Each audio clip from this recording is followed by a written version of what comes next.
protest preparations. Tens of thousands are expected to rally in major U.S. cities for the No Kings movement on Saturday, which takes a hardline stance against President Trump's policies, including those on illegal immigration enforcement.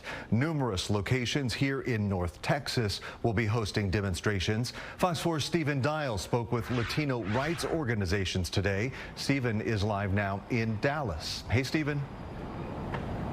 Casey, the National Guard and DPS troopers are already deployed ahead of Saturday's protests throughout North Texas and the state. LULAC is urging protesters to speak their voice, but do it peacefully.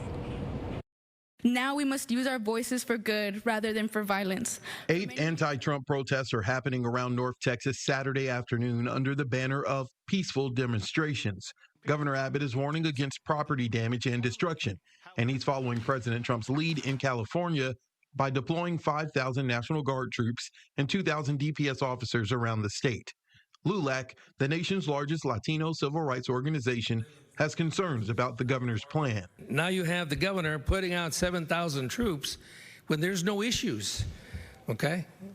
They want to incite, and what happens is that we have young individuals who are passionate about speaking up, and my message to them is to continue to protest, do it peacefully. You have those rights under the Constitution. Don't let them intimidate you.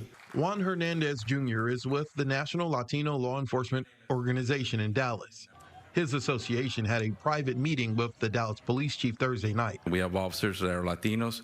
We have officers that are from every race that are here to protect this city. This was his message to protesters. If you do protest, is stay off the streets. We're here to protect the people that protest, and we're here to protect all the citizens that want to partake in their right. His warnings come in response to Monday night's protest in West Dallas, which was mostly peaceful, but with a few agitators throwing bottles and other objects at officers. One person was arrested. I reached out to the law enforcement agencies in other cities where protests are planned. Most sent similar statements saying they respect people's right to protest peacefully and said they are prepared to step in if violence occurs. By remaining peaceful, our message will get across rather than being violent. Being violent will only feed into those fears and feed into those bad connotations of what we are like. We are not violent. We are not criminals.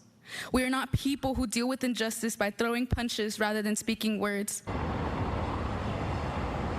Now, those same law enforcement agencies that I reached out to, they would not confirm if they've been in contact with the National Guard, so we'll have to wait to see tomorrow, Casey, where the National Guard will actually be deployed in different parts of North Texas. Yeah, we'll be keeping a close eye on it. Fox 4's Stephen Dial live for us. Stephen, thank you. By the way, starting tomorrow at noon, right here on Fox 4, on Fox Digital, Fox Local, we will be streaming special coverage of those protests around North Texas.